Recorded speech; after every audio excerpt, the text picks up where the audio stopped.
Jadi gini Pak Taufik, beberapa mobil itu yang sealnya dia sudah mulai bocor, itu dia akan bertambah parah ketika sudah habis ganti oli mesin. Misalnya, dan saya doakan teman-teman yang mudik semoga bisa ketemu dengan keluarga tercinta dan juga bisa kembali ke perantauannya, bertemu lagi dengan kita di bengkel. Amin.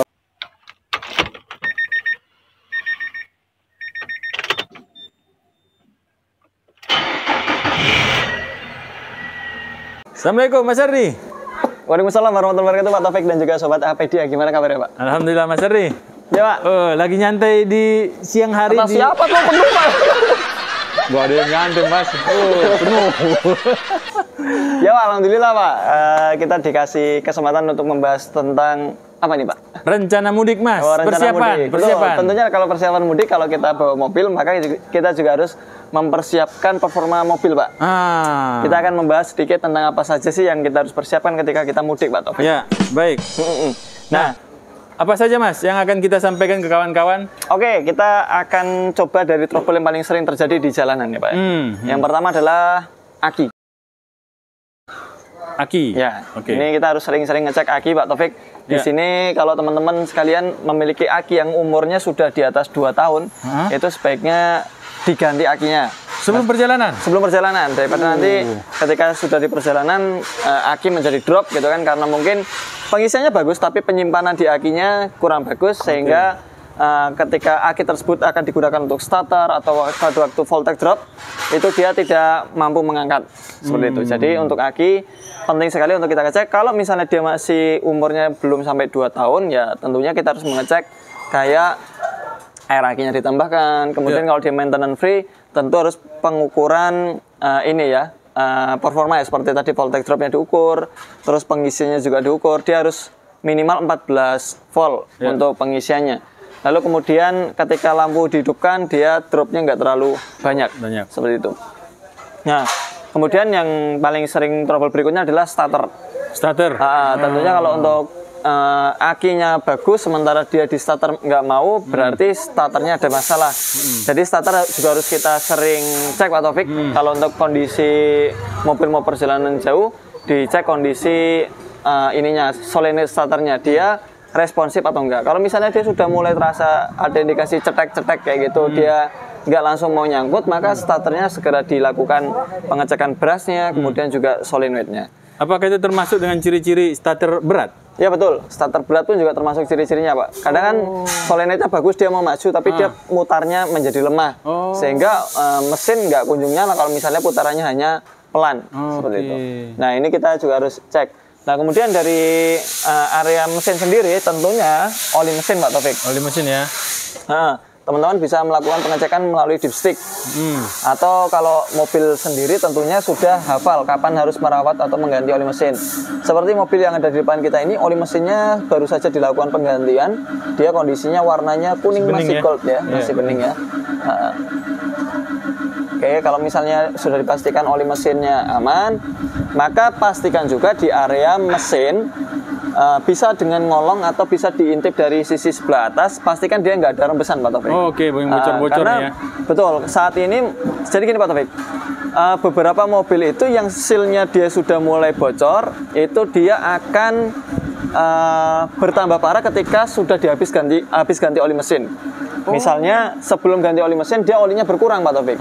Tapi nanti setelah dia berkurang itu kan penyebabnya kan mungkin ada kebocoran ya di sana ya. Nah ketika dia ada kebocoran kemudian nanti diganti oli mesinnya diisi dengan yang baru, levelnya jadi naik. Misalnya dia bocornya di area crankshaft, seal crankshaft yang paling sering ya. Seal crankshaft itu apabila dia tadinya olinya itu dia turun, dia kan ada di bawah crankshaft Pak. Betul. Ketika dia udah full lagi, dia akan ada di tengah-tengahnya crankshaft. Nah ketika dia mesinnya itu nyala, nanti dia akan berkurang lagi, keluar lagi. Nah makanya banyak pemilik mobil yang tadinya sebelumnya ganti oli mesin, kemudian dia ternyata kok oli mesinnya dia berkurang. Setelah diganti oli mesin, diisi lagi, dia di garasinya ada tetesan. Nah, ketika teman-teman atau pemilik kendaraan dia habis ganti oli mesin ada tetesan, maka jangan diabaikan. Sebelum melakukan perjalanan jauh, pastikan untuk rembesan itu harus diperbaiki terlebih dahulu. Gitu. Misalnya rembesan dari cover timing, maka di sealer ulang cover timingnya. Misalnya rembesannya dari karter bawah, diganti packing atau juga di sealer ulang. Misalnya dari seal crankshaft, maka diganti sealnya. Begitu juga di area transmisinya. Transmisi oli-oli juga harus dicek. Cek oli transmisi, misalnya dia kurang ditambah. Misalnya dia bau hangus, maka segera dilakukan penggantian oli transmisi. Berikut dengan kebocorannya juga dilakukan pengecekan Pak Taufik. Oke. Nah, berbicara masalah kebocoran, itu juga berlaku bukan hanya di mesin Pak Taufik, tapi di area radiatornya, di depannya. Nah, ketika kita ingin melakukan perjalanan jauh, pastikan radiator aman dari rembesan. Nah, apabila terjadi seperti mobil ini Pak Taufik, ini saya coba cek center ya. Nah, ini Pak Taufik bisa melihat dan teman-teman di sini, ini biasanya dia terjadi kekosongan atau di bawah minimal. Ini kan di sini ada minimal ya teman-teman. Nah, ini dia di bawahnya minimal teman-teman. Nah, kalau ada seperti ini maka dicek apakah radiatornya bocor. Misalnya radiatornya tidak ditemukan kebocoran, tetap harus dilakukan servis radiator. Jadi tujuannya untuk menjaga bahwasanya di area radiator tidak ada kebocoran, dan di area selang-selang dicek mulai dari selang yang masuk ke mesin atau selang yang masuk ke heater AC. Kalau mobil misalnya ada fitur yang untuk hot ya, tipe misalnya dia bisa sampai ke 35 derajat untuk panasnya, maka dia memiliki heater. Kalau dia memiliki heater AC, pastikan di area sana tidak terjadi kebocoran. Seperti itu. Nah, kalau terjadi kebocoran maka harus dilakukan penggantian dulu sebelum melakukan jarak jauh, karena efeknya apa kalau dia melakukan perjalanan jauh dengan kondisi rembes sedikit pun, itu bisa saja terjadi ketika nanti di jalan, ketika sedang panas-panasnya temperatur mesin, maka tekanan air pun pemuaiannya juga besar Pak Taufik. Nah, ketika dia pemuaiannya juga besar, maka itu bisa saja mengakibatkan yang sekarang mungkin rembesnya kecil, itu bisa jadi sangat besar impact atau dampaknya. Bisa jadi radiatornya pecah atau mungkin selang-selangnya pecah, sehingga nanti di jalan daripada kita repot-repot cari bengkel, yang tadinya kita mau silaturahmi ke keluarga, itu menjadi dandan mobil di jalanan. Seperti itu. Karena kita juga libur Pak. Bengkel libur teman-teman ketika teman-teman itu pada mudik ya. Iya. Bengkel libur. Nah, dari sisi radiator tadi sudah terlihat misalnya ada kebocoran, harus dilakukan perbaikan terlebih dahulu. Di kipasnya sendiri itu juga harus dipantau. Mulai dari suhunya kita harus scan menggunakan scanner. Kemudian nanti di area kipas itu dia misalnya mobil ini Pak Taufik ya, dia menggunakan satu jenis motor fan. Nah, dia kalau menggunakan satu motor fan biasanya memiliki dua kecepatan, high dan juga low. Nah, di kecepatan high dan juga low ini juga fungsionalnya harus dicek pastikan dulu. Ya. Nah, dipastikan. Dia di suhu 90 mesin beda-beda. Ada yang 95 derajat nyala, ada yang baru 80-an ke atas, belum sampai 90 udah nyala. Maka tergantung karakter mesin. Nah, rata-rata mesin itu memiliki sinyal untuk membuat motor fan nyala itu di derajat 95 derajat. Pastikan di 95 derajat menggunakan scanner, jangan dugaan ya. Kadang-kadang kan kendaraan itu, Pak, mobil saya panas nih Mas gitu. Panas itu emang panas ya? Emang panas Pak. Tapi dilihat berapa derajat dia panasnya. Nah, menggunakan scanner akurat. Dia akan terlihat, oh ini mobil 95 derajat. Nah, nanti motor fan-nya harus hidup. Kalau dari sana nggak kelihatan Mas, dashboard ya? Dari dashboard hanya menunjukkan ini Pak, digital. Kalau digitalnya hanya menunjukkan blok-blok. Tapi kalau yang analognya dia menunjukkan jarum saja. Di sana tidak terdeteksi suhu. Nah, seperti itu. Jadi untuk kasus ini, ketika dia motor fan-nya itu nanti misalnya lemah, kadang kan gini Pak Taufik, menggunakan scanner kita bisa melakukan active test. Misalnya di low speednya dia muter atau enggak, di high speednya dia muter atau enggak. Kalau misalnya di low speednya dia enggak mau muter, terus harus diketok-ketok baru mau muter, maka sebaiknya diganti motor fan-nya. Daripada nanti ketika dilakukan perjalanan jauh, motor fan tersebut mati sehingga timbul overheat. Dikarenakan panas di radiator tidak kunjung terlepas. Seperti itu Pak Taufik. Baik. Nah, kalau radiator sudah dicek, maka kita ngecek yang lainnya, apalagi tentunya adalah kalau dari mesin scanner ya, kita scan ya. Kemudian setelah selesai dari mesin, kita beranjak ke arah kaki-kakinya. Kaki-kaki itu bisa saja meliputi mulai dari ban, kita ukur tekanannya, jangan sampai kita pastikan juga kalau misalnya teman-teman bannya belum tubeless, sebaiknya diganti dengan yang tubeless. Oh. Saran, sekedar saran.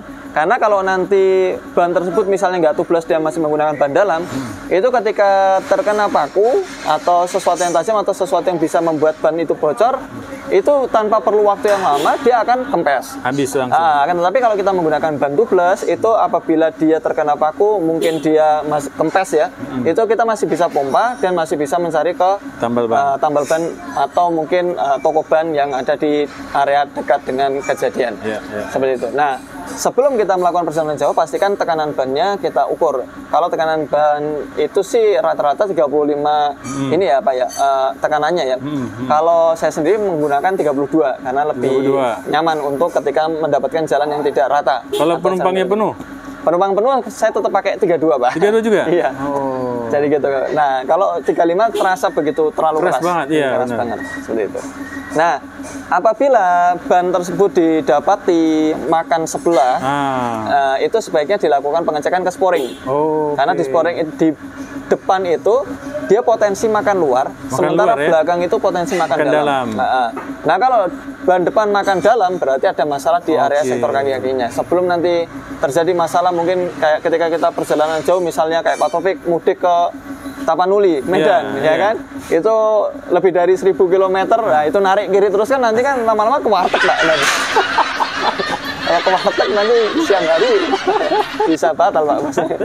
Ya, sekilas ini Pak. Nah itu kalau misalnya dia makan sebelah, maka dilakukan pengecekan di sporing. Dilihat dari mata sporing, misalnya dia sporingannya dia normal, maka dilakukan rotasi ban.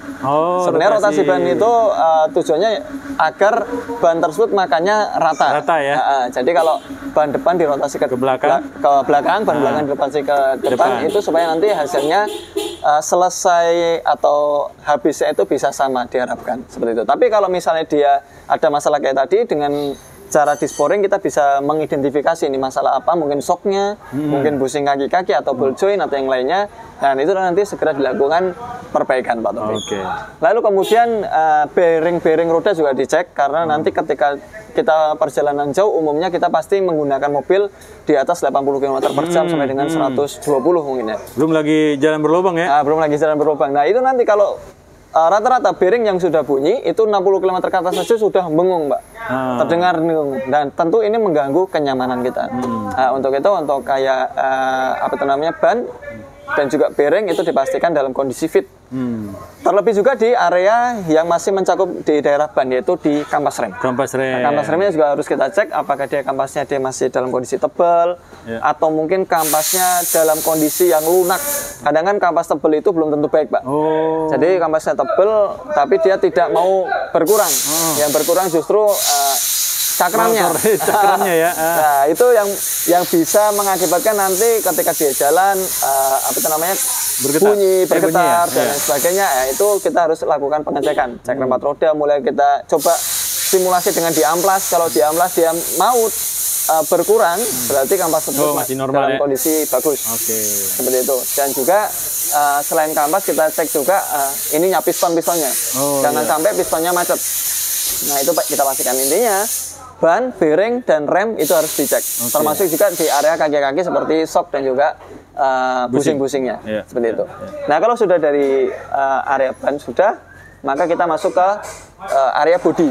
Bodi itu maksudnya adalah elektrikal. Elektrikal ya. Kayak lampu-lampu. Kita harus memahami betul ketika kita jalan jauh itu kita nggak berjalan sendirian, tapi ada orang lain di sekitar kita, di belakang, di depan. Nah, itu kita pastikan bahwasanya lampu rem kita nyala, lampu sein kita nyala, kemudian wiper kita hidup, lalu kemudian lampu depan.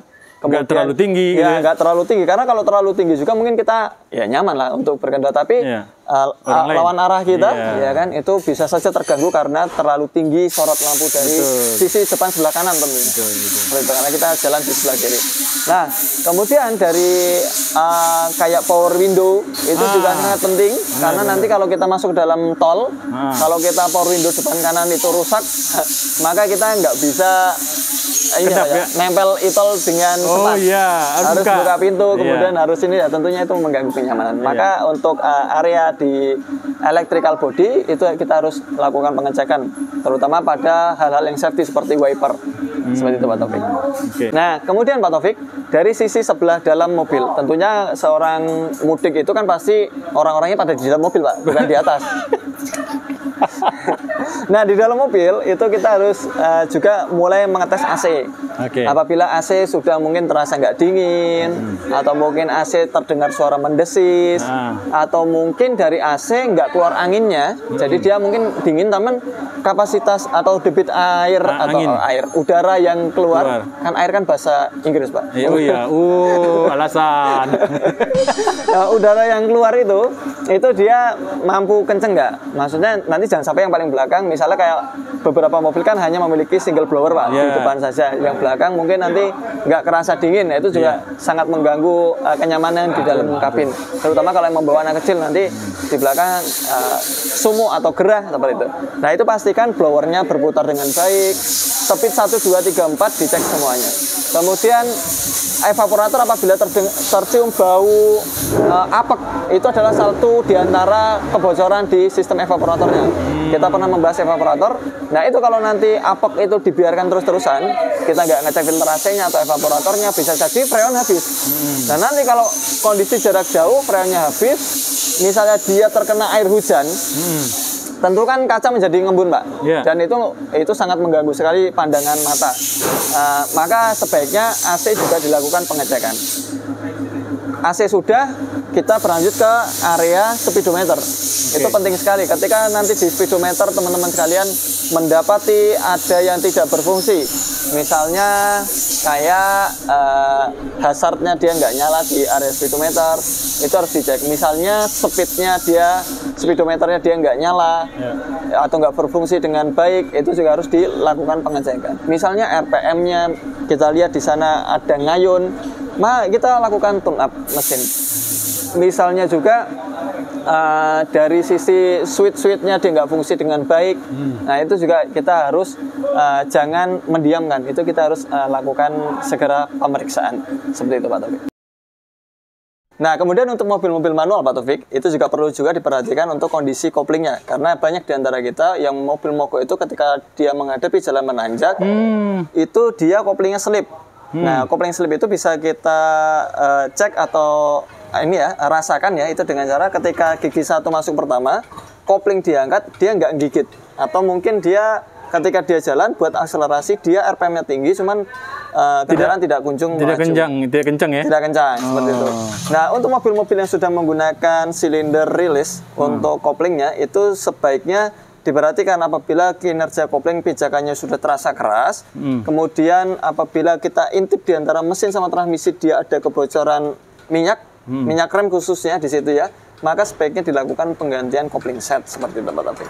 Baik, jadi kita memaksimalkan kondisi kendaraan normal ya Mas ya? Ya, fit untuk berangkat ya? Untuk berangkat, dan supaya kita di ikhtiar kita ya Pak Taufik ya, supaya nanti di jalan dari mulai berangkat sampai dengan ke kampung halaman dan sampai dengan kembali lagi itu bisa selamat di jalan. Dan saya doakan teman-teman yang mudik semoga bisa ketemu dengan keluarga tercinta dan juga bisa kembali ke perantauannya, bertemu lagi dengan kita di bengkel Amin. Pak Taufik maksudnya Pak, buat Pak Taufik. Nah Mas Ardi, ini tips untuk kendaraan. Sekarang tips untuk pengemudi. Oh iya, tentu. Untuk pengemudi adalah yang pertama menjaga kesehatan ya tentunya ya. Kita saat ini pemerintah sedang melakukan motivasi untuk bisa booster. Oh, iya, jadi betul. Sebelum mudik maka pastikan teman-teman booster nanti mungkin kalau di jalan ada razia. Saya sudah Mas. Udah ya Pak? Udah. Nanti saya mudik Pak? Bisa dong.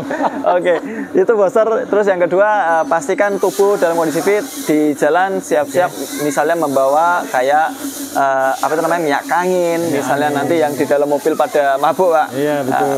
Terus ada